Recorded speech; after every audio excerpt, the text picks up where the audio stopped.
पूजा क्रिकेटा है। Welcome you all. तो आज हम लोग देखेंगे वर्ब के बारे में। टू बी वर्ब किससे कहते हैं और उसका यूज कैसे होता है। ठीक है, तो to be verb, to be मतलब होता है होना। टू बी मतलब क्या होता है? होना। इसमें कौन कौन से इसके फैमिली वाले जो हैं? Is, am, are, was, were, be, been, been. जिसमें बीन क्या है, थोड़ा सा एक्सेप्शन उसका वर्क करता है। ठीक है, मतलब ये यहाँ पे लागू नहीं होता, लेकिन ये इस फैमिली में आता है, इसलिए मैंने इसे लिखा हुआ है। देखिए, जब to be verb is, am, are, was, were, be, been, been जब as a helping verb work करेगा, is, am, are, was, were, be, been के बाद हमेशा क्या आएगा? वर्ब का four form V1 plus ING, मतलब वर्ब का बेस फॉर्म, उसमें ING डालो तो उसको क्या बोलते हैं? V4 बोलते हैं ना, ING फॉर्म V4। तो उसका क्या मतलब होगा कि काम हो रहा था, या फिर हो रहा है, या फिर हो रहा होगा। ठीक है, वापस समझाती हूँ।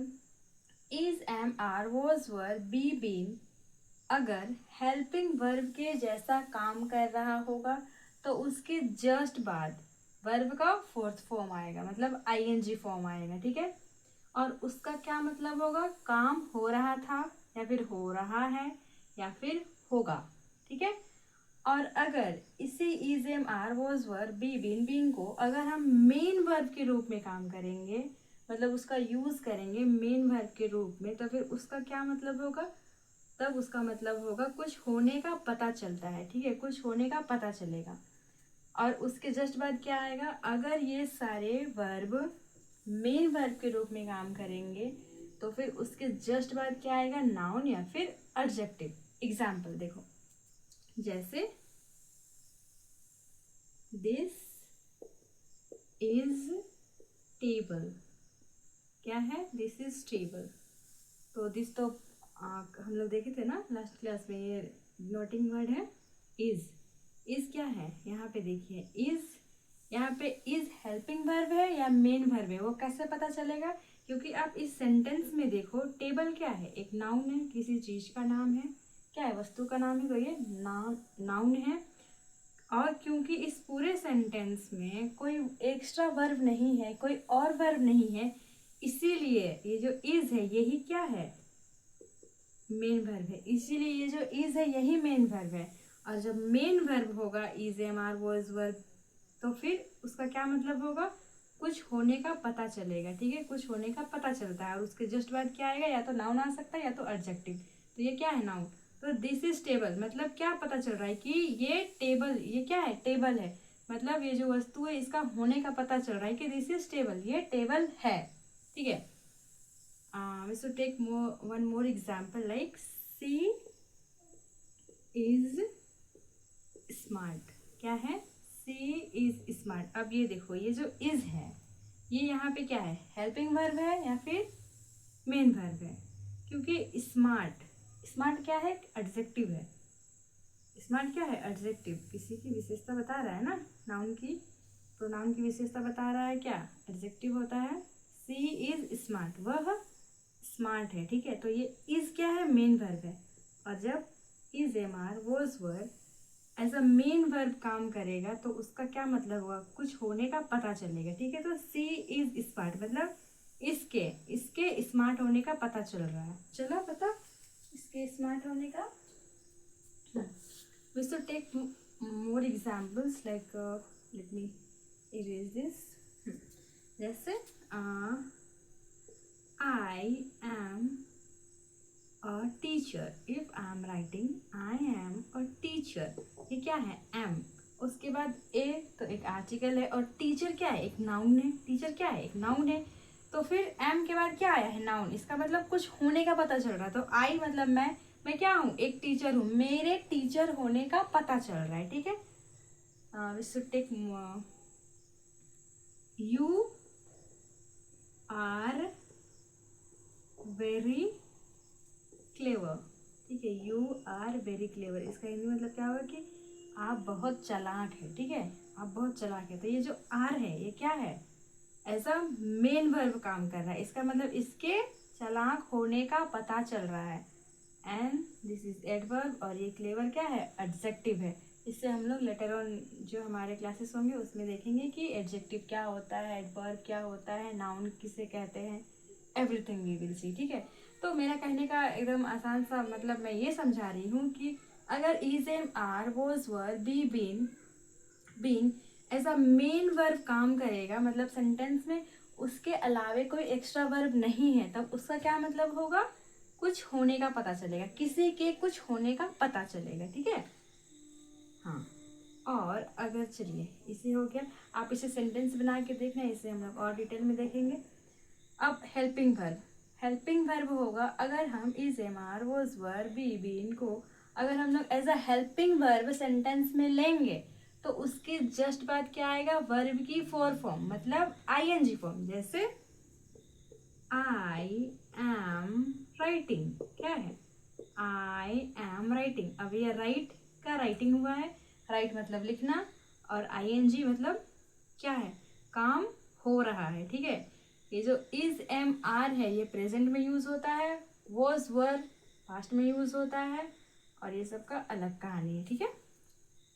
वो ये तो फ्यूचर में यूज होगा, और ये पैसिव एक्टिव पढ़ते हैं ना उसमें यूज होता है, ठीक है। तो आई एम राइटिंग मतलब मैं लिख रही हूँ, क्योंकि ये एम है और एम प्रेजेंट में यूज होता है इज एम आर, तो आई एम राइटिंग मतलब मैं लिख रही हूँ।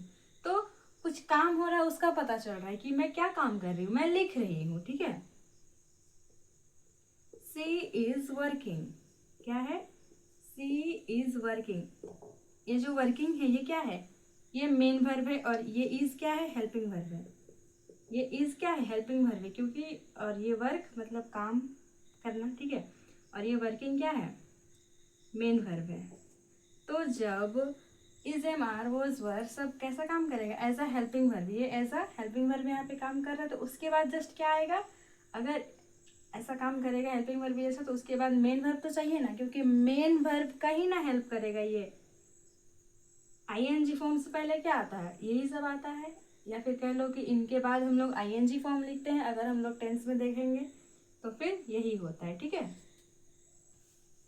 इतनी बात समझ में आ गई होगी होप। जैसे आप लिख सकते हो वॉज वर्ब हम लोग यूज करते हैं, आई वॉज बिजी। अब देखो ये वॉज क्या है और ये बिजी क्या है, आपको लग रहा है कि बिजी आईएनजी फॉर्म है।